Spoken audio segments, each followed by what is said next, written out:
I'm sitting here in my kitchen, holding these papers that changed everything. The documents for the house my son, Jamal, bought with my life savings. My hands are trembling, not from anger, but from a sadness so deep it hurts to breathe. I've just found out something I never could have imagined. My bedroom door is ajar, and I can hear every word of the phone call Jamal is having with his wife, Keisha. His voice is full of excitement, planning their future. Our future, or rather, their future. Yeah, baby, everything's all set. The papers came in today. The house is officially ours.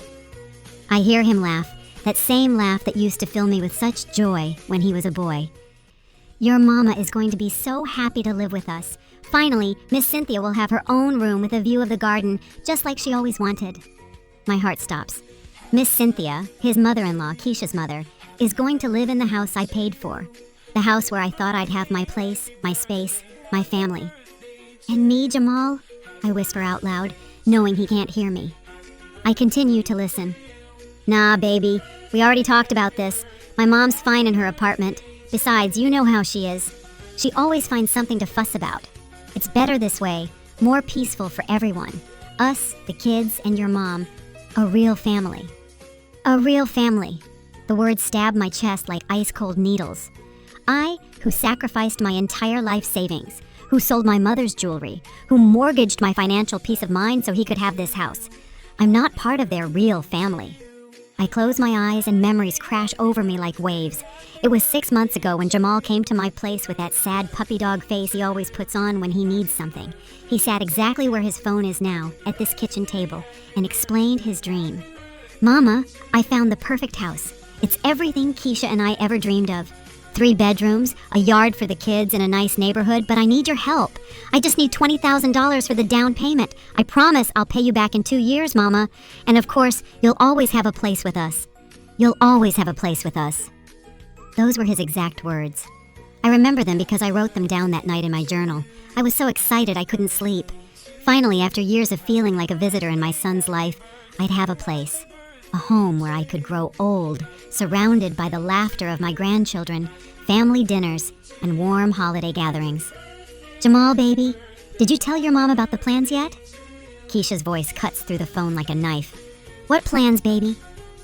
The plans that she's not moving in with us, that the house is just for the 3 of us adults and the kids. You know my mom needs her peace, and we already talked about how your mom can be hard to live with. Hard to live with? I, who have lived 69 years without bothering a soul, who raised this man on my own after his father left us, who worked double shifts to pay for college, who never asked for anything in return. I'm hard to live with. No, I haven't told her yet, Jamal says. I figured we could talk about it after the move. You know how she gets when things change. You know how she gets. They're talking about me as if I'm a difficult child, not the woman who is giving them the opportunity to have this house. I get up from my chair in silence and walk to the window. Outside it's raining, and the drops slide down the glass like the tears I won't let myself cry. 25 years working as a secretary at that drab office. 25 years saving every dollar, denying myself small luxuries, buying clothes on sale, packing my lunch. Also, I'd have something to leave my son, to have security in my old age, so I wouldn't be a burden. And now it turns out I'm a burden anyway. Baby, I think we need to start figuring out how we're going to tell her. Maybe we could suggest she find a smaller apartment, something more in line with her needs, something more affordable. Keisha's voice sounds so natural, so practical, as if they're just discussing what to have for dinner. Something more affordable, right? Now that they have my $20,000, now that they've gotten what they wanted, it's time for me to find something more affordable, something more in line with my needs. As if my needs don't include the love and company of my only family. The phone falls silent, and I hear Jamal's footsteps coming toward the kitchen. I quickly sit down and pretend to be looking at the electric bill as if I heard nothing, as if my world hadn't just crumbled in the last 10 minutes. Hey Mama, how you doing? His voice is normal, affectionate, as if he hadn't just finished planning to exclude me from the life I helped pay for. I'm good, son. Are the papers for the house all set? Yeah, perfect. Everything's in order. We'll be able to move in soon and start a new chapter. A new chapter for him, for Keisha, for Miss Cynthia, and for his kids. A new chapter where I don't exist. That's good, son, I say, my voice calm and controlled. I'm happy for you." He smiles and leans in to kiss my forehead, just like he always does. That gesture that once filled me with such tenderness now feels like a mockery, like the kiss of Judas. "Thanks for everything, Mama. You know this wouldn't have been possible without you. Without me, but also without me in the future." How ironic. When he leaves, I'm alone again with these papers in my hands. The documents certify that my son now has a $150,000 house, of which $20,000 came from my life savings. A house where his mother-in-law will have the room with the garden view that I had dreamed of for myself. I carefully fold the papers and put them in the kitchen drawer, the same drawer where I keep bills, medical prescriptions, and now, it seems, my lost dignity. But something is changing inside me, something cold and clear, like the water running down the window. For the first time in years, I don't feel like crying. I feel like acting. That night, I couldn't sleep. I lay awake staring at the ceiling, thinking about all the times I should have seen the signs, all the times Jamal and Keisha treated me like I was invisible, but I justified it by telling myself they were just busy with their lives. All the times they borrowed money and never paid a single dollar back. But I called it helping family. I get up at 5 in the morning, as usual, but this time it's not out of habit. It's because I have things to do, important things that can't wait. I make my coffee in silence and sit at the kitchen table with my old notebook. It's where I usually write down my monthly expenses. But today, I'm going to write something different.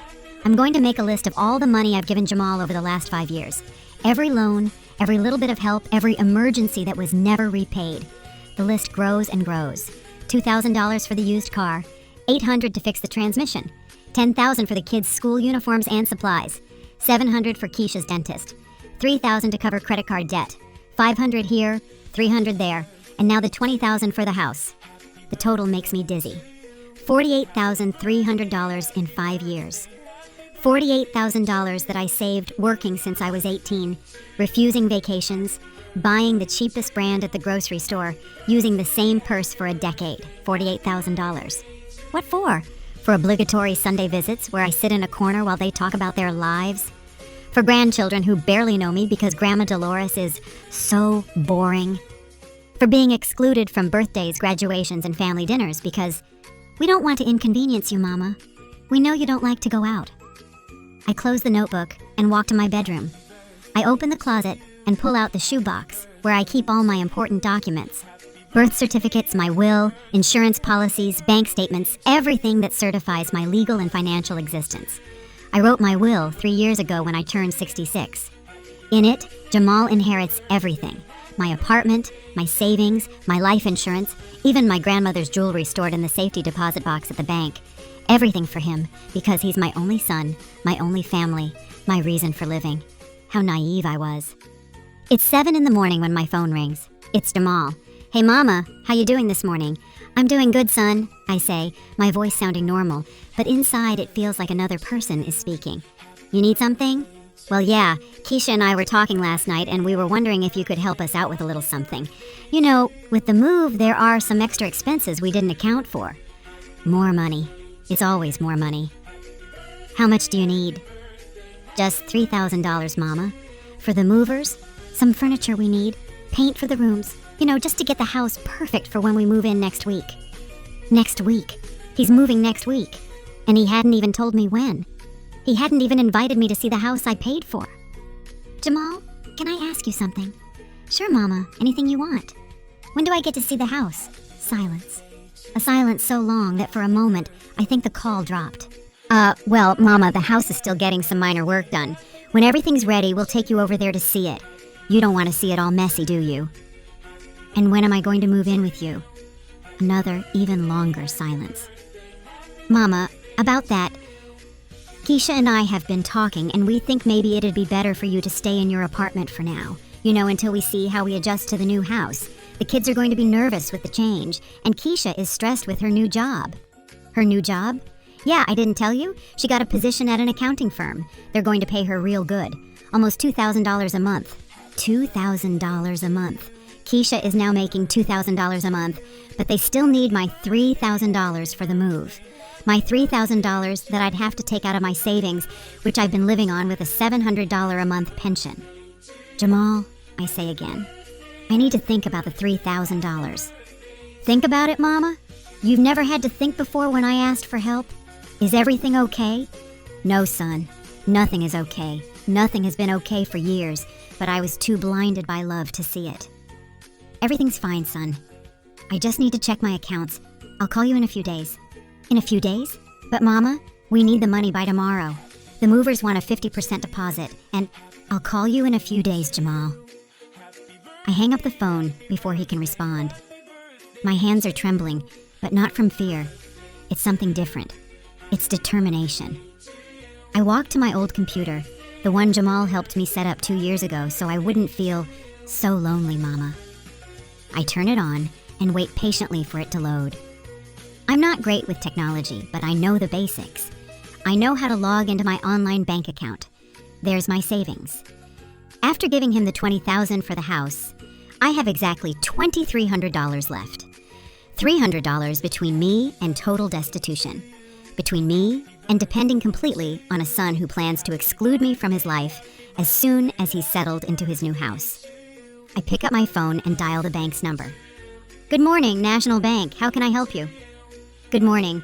I need to talk to someone about my savings account. I want to make some important changes. Certainly, ma'am. Could you please provide your account number and your full name? As I give my information, I feel something I haven't felt in years. Control. For the first time in a long time, I'm the one making the decisions about my money, my life, my future. How can we help you today, Ms. Jones? I want to remove my son as an authorized beneficiary on my account. I also want to cancel the additional debit card that is in his name. I understand. Is there a particular reason? Yes, there is. The reason is that I've just discovered I've been financing my own exclusion, that every dollar I've given them has been an investment in my own future loneliness. Personal changes in my family situation. Very well, Ms. Jones. I'll process these changes immediately. Anything else I can help you with? Yes. I want to know about my options for changing my will. The bank offers that service. We have agreements with some attorneys who specialize in estate law. Would you be interested in having us send you some information? Yes, please. To my registered address. When I hang up the phone, I feel different, as if I've taken the first step towards something new, something I don't yet fully understand, but know I need to do. My phone rings again. It's Jamal, of course. Mama, did we get disconnected? What happened? We didn't get disconnected, son. I told you I'd call you in a few days. But Mama, I need to know if you're going to help me with the $3,000. The movers are already pressuring me and beep them. Jamal, have you ever wondered if I needed help with anything? What? What are you talking about, Mama? I'm worried about you. Are you feeling okay? You want me to come over there? It's not necessary, son. I just need some time to think. Time to think? Mama, I'm only asking for $3,000. It's nothing major. You've always helped me. I've always helped you. That's true. But when was the last time he helped me? I'll call you when I have an answer, Jamal. Mama, seriously, you're scaring me. You've never been like this before. I've never been like this because I've never been so clear about what's been happening. Because I've never felt this mix of pain and clarity that's giving me the strength to do what I should have done years ago. Have a good day, son. I hang up again, and this time I turn my phone completely off. I sit in my living room surrounded by the silence of my apartment, but for the first time in years, that silence doesn't hurt. It's a silence full of possibilities, of decisions waiting to be made. I look at my hands, these 69-year-old hands that have worked so hard, that have given so much, and I promise myself something. They won't give another dollar without receiving respect in return. Over the next 3 days, my phone won't stop ringing. Jamal calls me every 2 hours. Then Keisha joins in. After that, even the kids leave me voicemails asking why I'm not answering. But I keep the phone off. I need silence to think, to plan, to truly understand the situation I'm in. On Wednesday morning, I decide to turn the phone on just to check the messages. There are 27 missed calls and 15 text messages. I read them one by one, and each message confirms that I'm making the right decision. Mama, I'm worried. Please call me. Jamal. 7:30 a.m., Tuesday. Dolores, it's Keisha. Jamal is really nervous. Is everything okay with you? 11:15 a.m., Tuesday. Mama, the movers need the money today. I can't wait any longer. Jamal. 2:45 p.m., Tuesday. If you don't call me today, I'm coming over to your apartment. Jamal. 8:20 p.m., Tuesday. Grandma, Dad says you're sick. Are you okay? My grandson, 8-year-old DeAndre. My grandson, asking about me because his father told him I'm sick. Because for Jamal, the only explanation for me not immediately giving him money is that I must be sick. But the message that hurts the most, and at the same time gives me the most clarity, is the last one, sent early this morning. Mama, if this is about the house, we can talk. Maybe we can find a solution for you to have your space too, but I need you to help me with the move first. Then we'll fix the other stuff. Jamal. 6:30 a.m. today. Then we'll fix the other stuff. The other stuff is me, my place in their lives, my right to be in the house I financed, my dignity as a mother and a person. All of that is the other stuff that can be fixed later, once he gets what he needs. I get dressed carefully, brush my hair, and put on a little makeup. Today, I'm going out, and I have several important appointments. The first is at the bank at 10 in the morning. I walk the 6 blocks to the bank, enjoying the fresh air. I hadn't realized how much I missed walking without a rush, without thinking about the constant needs of others, just focused on my own thoughts and plans. At the bank, Ms. Anderson, the same woman who helped me on the phone, greets me. She's a woman my age, elegant and professional. Good morning, Ms. Jones. How are you feeling after the changes we made to your account? I'm feeling great, thank you. I came in today because I want to make some additional changes. Certainly, what can I help you with? I want to open a new savings account completely separate from my current one, and I want to transfer $10,000 from my main account to this new account. Any particular reason? Let's just say I want to have better control of my personal finances. Ms. Anderson nods in understanding. She's probably seen similar cases before, older women who need to protect their savings from family members who see them as an unlimited resource. An excellent decision, Ms. Jones. This new account will have a separate debit card and statements that can be sent to a different address if you wish. Yes, please, you can send the statements to a post office box. Of course, I also recommend you consider a certificate of deposit for a portion of these funds. The interest is better, and the money will be more secure. I leave the bank feeling more at ease. $10,000 are now in an account only I know about. Money that Jamal doesn't know exists. Money he can't ask me to borrow. Money that guarantees me a more secure future. My second appointment is at noon at the office of the lawyer the bank recommended. Attorney Michael Carter has a small but tidy office and greets me with the patience of someone who understands that for older people, legal matters can be intimidating. Ms. Jones, I understand you want to review your current will. Yes, counselor, I want to make some important changes. I explain my situation to him objectively, without drama. I tell him about the $48,000, about the house, about Jamal's plans to exclude me from his new life after using my money. Attorney Carter listens without interrupting, taking occasional notes. Ms. Jones, unfortunately, your case isn't unique. I see similar situations frequently. What specific changes do you want to make to your will? I want my inheritance to be divided differently, part of it for Jamal, but I also want to leave some money to charities, especially those that help older women in vulnerable situations. Do you have any specific organizations in mind? No, not yet.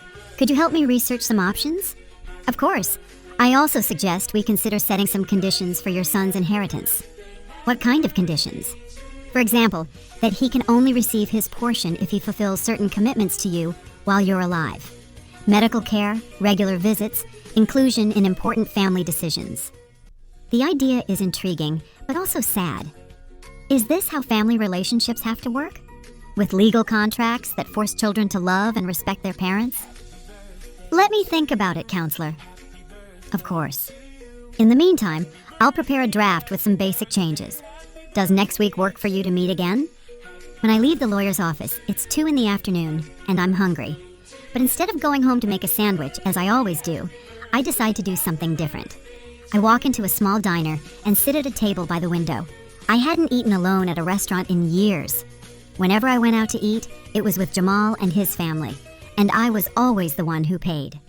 Today, I order exactly what I'm craving: pan-seared salmon with vegetables and a glass of white wine. The total is $35, money that before would have seemed like an unnecessary expense. Today, it feels like an investment in my own happiness. As I eat slowly, I watch the people passing on the street. Young couples holding hands, mothers pushing strollers, old folks walking with canes, but with a determined step. Normal life, normal people living their normal lives. And I realize that I can have a normal life too. A life where my decisions don't depend on the constant needs of others. My phone vibrates. It's a text from Jamal. Mama, I can't take it anymore. I'm coming to your apartment at 4 p.m. We need to talk. I look at the time. It's 3:15. I have 45 minutes to get home and prepare for a conversation I know will be difficult, but for the first time, I'm not afraid of it. I feel something like curiosity. I pay my bill, leave a generous tip, and walk out of the diner. The sun is shining, and for the first time in a long time, I feel like it's also shining on me. As I walk home, I think about what I'm going to say to Jamal. I'm not going to yell at him. I'm not going to throw his mistakes in his face. I'm not going to make a scene. I'm simply going to tell him the truth. I'm going to explain that I've made decisions about my life and my money, and that those decisions are final. I arrive at my apartment at 3:50. I have 10 minutes to prepare myself mentally and emotionally for what's to come. I sit in my favorite chair, the one by the window, and I wait not with anxiety, but with the calm of someone who knows exactly what they are going to do. At 4 o'clock, I hear footsteps in the hallway and then knocking on my door. Firm, insistent, impatient. The knocks of someone who is used to the door being opened immediately, to their needs being attended to without delay. I get up slowly, smooth out my skirt, and walk to the door. Before I open it, I take a deep breath and remind myself, this is my house, this is my money, this is my life, and for the first time in years, I'm going to act accordingly. I open the door, and there's Jamal, but he's not alone. Keisha is standing behind him with an expression I know well, the face she makes when she wants to get something, but pretends she's worried about my well-being. They both look at me as if I'm a lost child they've finally found. Mama, thank God you're okay. We were so worried. Jamal starts to reach for a hug, but there's something forced in his gesture. Why weren't you answering the phone? Do you know how much you distressed us? Hello, Keisha, I say, and she just nods. I'm not a child, Jamal. You caused me more distress in the last 3 days than I've ever caused you. Mama, what are you talking about? We're a family. We need to be able to talk about things. Talk about things?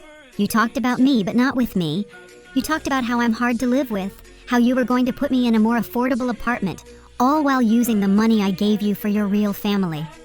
You talked about me like I was a burden, a complicated problem that needed to be managed, not a person. Jamal's face pales. He glances at Keisha, who looks horrified. Mama, that's not what happened. We were just what, Jamal? Just planning to use me and then toss me aside? The $20,000, Jamal, the $48,300 I've given you over the last 5 years. Did you think it was an endless well? Did you think my love for you was a transaction? Something you could get for free? Mama, please, I'm so sorry. I know we messed up. Keisha and I have been talking and we've changed our minds. We want you to live with us. We'll make it work, I promise. No, you won't, I say calmly. You won't, because you only want me to live with you now that you think you might lose something. You don't want me because you love me. You want me because you're afraid you'll lose access to me. But you've already lost me, son. You lost me when you decided I wasn't part of your real family. He starts to cry, big, heaving sobs, and Keisha tries to comfort him. Mama, please don't say that. I am saying it, I say firmly. And I'm saying something else. I'm no longer the Bank of Dolores. I am not a financial resource for you to tap whenever you need it. The $3,000 you need for your move, you can find it somewhere else, because you won't get a penny from me. Not now, not ever again. Jamal looks at me, his face stained with tears, and the boyish puppy dog look is gone, replaced with a look of genuine shock and hurt. He had always taken my love and my money for granted, and now he was seeing for the first time that my well wasn't endless. I need you to leave now, I say, my voice trembling slightly but holding firm. Mama, please, let's talk, Jamal pleads. We have talked, Jamal, for 69 years, and now I'm done. He stands there for a moment, then he and Keisha turn and walk away.